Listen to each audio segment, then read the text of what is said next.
안녕하세요. 오만사입니다. 저는 공장에서 일하는 공순이었어요. 제가 성격상 사무실에 공주처럼 앉아서 폼 잡고 일하는 스타일이 못 되어서 머슴처럼 현장에서 일하는 것을 좋아했어요. 그런 저를 늘 부모님은 못마땅해 하시지만 뭐 어쩌겠어요.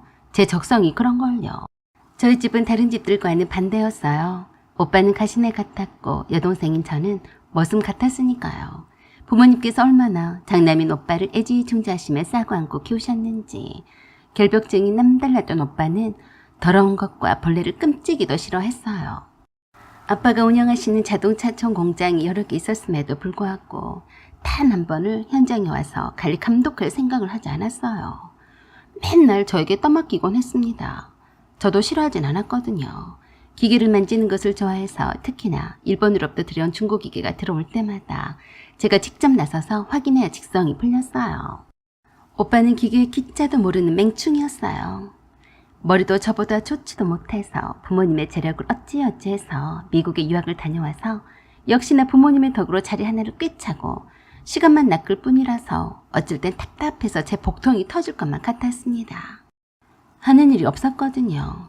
오로지 하는 일이 그저 자기 일하는 사무실 인테리어를 할 일 없이 바꾸고 꾸미는 일이 전부라고 해도 과언이 아니었어요.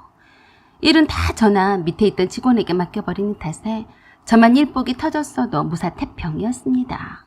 30줄에 들어선 여동생이 남자애처럼 공장 바닥에서 일하고 있는데 오빠란 인간은 무의도식했어요.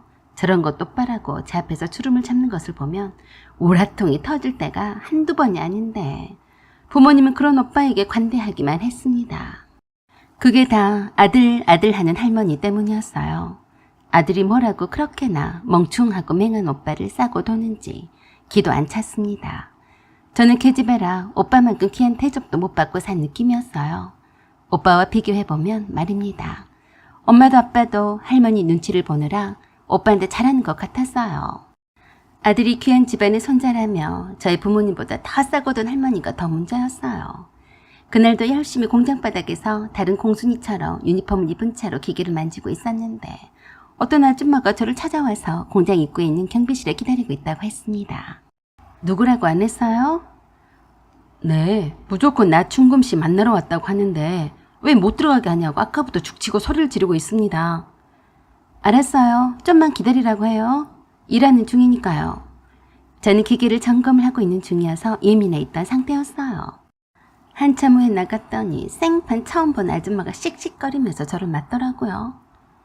제가 나충금인데요. 누구세요?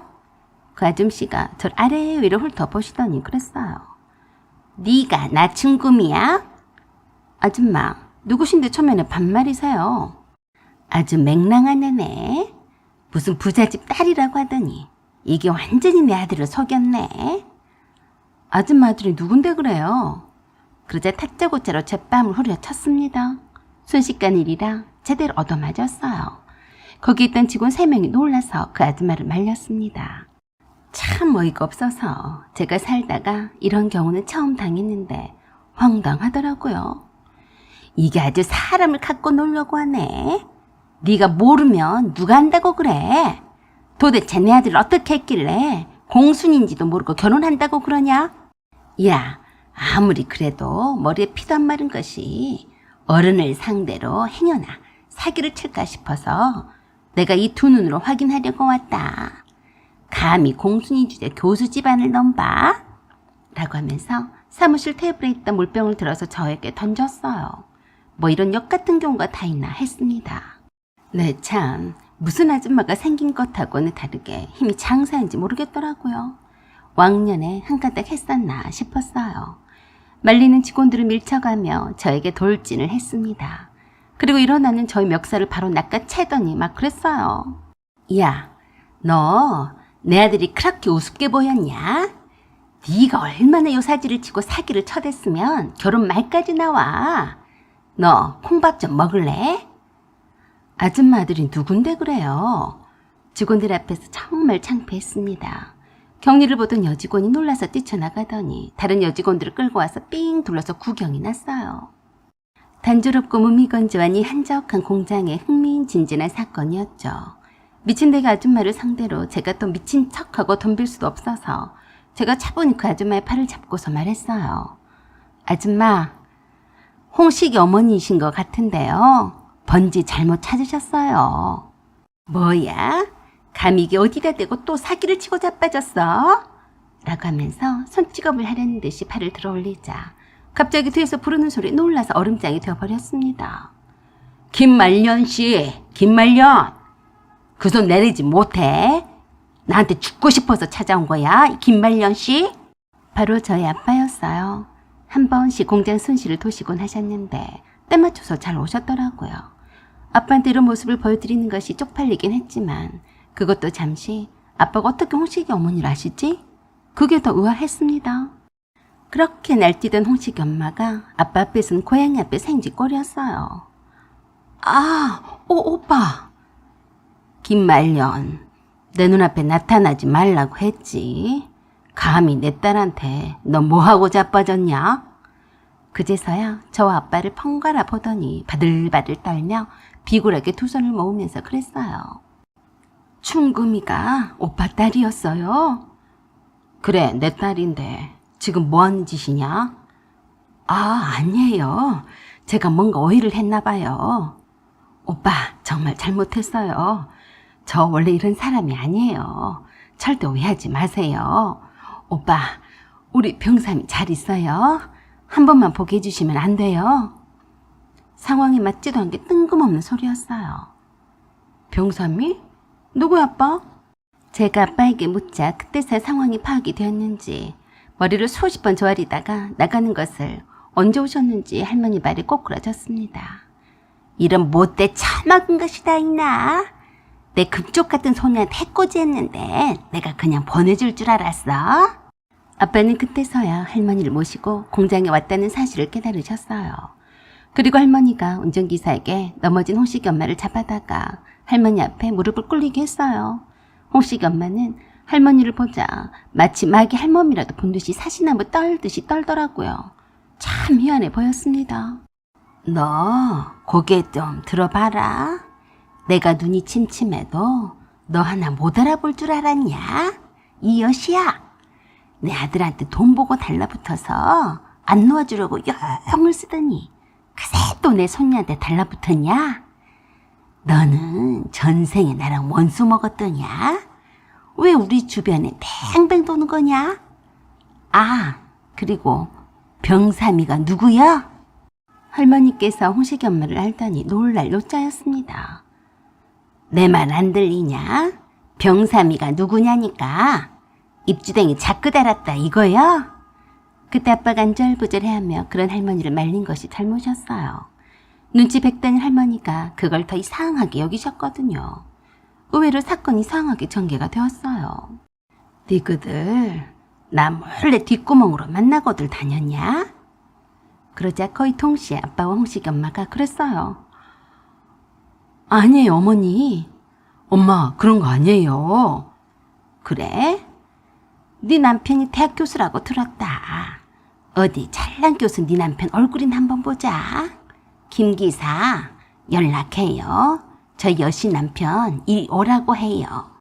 그 말이 떨어지기가 무섭게 홍식이 엄마가 할머니 팔등에 머리를 쳐 박아가며 싹싹 빌었어요. 어머니, 제발 그것만 하지 말아주세요. 제가 다 말씀을 드릴게요. 저 이혼당해요. 어머니 그러신 분 아니시잖아요. 그니까 병삼이가 누구냐니까. 갑자기 홍식이 엄마가 결심했다는 듯이 그랬습니다. 어머니가 이뻐 죽고 못 산다는 손자예요. 손자? 나한테 손자는 하나뿐이 없다. 시우 하나뿐이야. 네, 시우가 병삼이에요. 제가 낳은 아들이라고요. 그 말에도 아빠는 침묵했어요. 저는 이게 뭔 소린가 싶은 게 충격이었죠. 그런데도 할머니가 피식 웃으시면서 싱겁게 그러셨어요. 네가 이렇게 나올 줄 알았다. 이 사기꾼아. 내가 유전자 분석 검사를 안 해본 줄 알았냐? 내 아들을 잘도 속이고 네 아들이라고 떠맡겼겠다. 그래도 키운 정이 있어서 내가 터트리지 않았을 뿐이었다. 너를 보니까 키운 정이건 뭐건 사기꾼의 자식한테는 정을 떼야겠다는 생각이 드는구나. 그 말을 듣던 홍식이 엄마가 새하얗게 질린 얼굴 하다가 도망을 치려는 것을 아빠가 잡아챘어요. 싹싹 빌면서 아빠에게 그랬어요. 오빠, 잘못했어. 그때는 어쩔 수가 없었어. 끝까지 나를 갖고 놀았다 이거지? 김 기사, 경찰에 신고하고 이 여자 집에도 연락해. 그러자 안 된다며 아글아글 쓰고 난리도 아니었어요. 결국엔 홍식이 엄마는 경찰서에 끌려가게 되었고 조사 과정에서 드러난 사건 때문에 이혼을 당했어요. 할머니는 뒤늦게나마 오빠가 아빠의 친아들이 아닌 것을 아시게 되었지만 침묵을 하시다가 홍식이 엄마를 보면서 생각이 바뀌셨습니다. 사기꾼 아들은 사기꾼 아들일 뿐이다. 우리 집안에 사기꾼은 있을 수 없다. 라고 하시며 오빠에 대한 모든 고난을 뺏으셨어요. 어쩐지 한 뱃속에 나온 것 치고는 너무나 달랐다고 생각했었네요. 홍식이 엄마가 예전에 잘난 우리 아빠를 꼬셔서 한때 사귀었었다니 비위가 상하더라고요. 엄마는 다 아시면서 어쩜 그렇게도 티 한 벌을 내지 않으셨는지 모르겠더라고요. 홍식이 엄마, 교수 부인이 뭐라고 유세를 떨더니 인생 나락으로 순식간에 떨어졌습니다. 그 덕에 오빠에 대한 미스테리한 베일도 벗겨지고 제가 할머니 사랑을 독차지받게 되었어요. 홍식이는 저 혼자 저를 짝사랑해서 결혼이니 어쩌니 떠버렸나 보던데 우연히 드러난 홍식이 엄마의 과거에 제 앞에서 감히 얼굴도 못 들었어요. 오빠도 생모인 홍식이 엄마를 교도소에서 만나고 오더니 그러더라고요. 그럴 리가 없어. 저런 더러운 여자가 나를 낳아준 분이라니. 다시는 보고 싶지 않아. 오빠는 뜻밖의 사실에 충격을 받았는지 방황을 무지하더니 혼자서 독립해 나가서 살고 있습니다. 많이 어른이 되었더라고요. 낳아서 버린 부모는 부모도 아니라며 홍식이 엄마 근처도 안 갔어요. 오로지 부모는 우리 엄마 아빠라면서 철들어가는 모습이었습니다. 아버지도 할머니 성화에 못 이겨서 대표 이사의 자리는 제게 물려주셨어요. 할머니는 손자이건 손녀딸이건 무슨 소용이냐며 내 핏줄이 더 소중하다고 하셨습니다. 아직 어린 나이에 뻗어나는 직함을 받고 보니 책임감에 어깨가 무겁기만 했지만 할머니의 사랑 때문에 힘이 솟아났습니다. 할머니 오래오래 사세요. 사연은 여기까지입니다. 구독과 좋아요 부탁드려요. 감사합니다.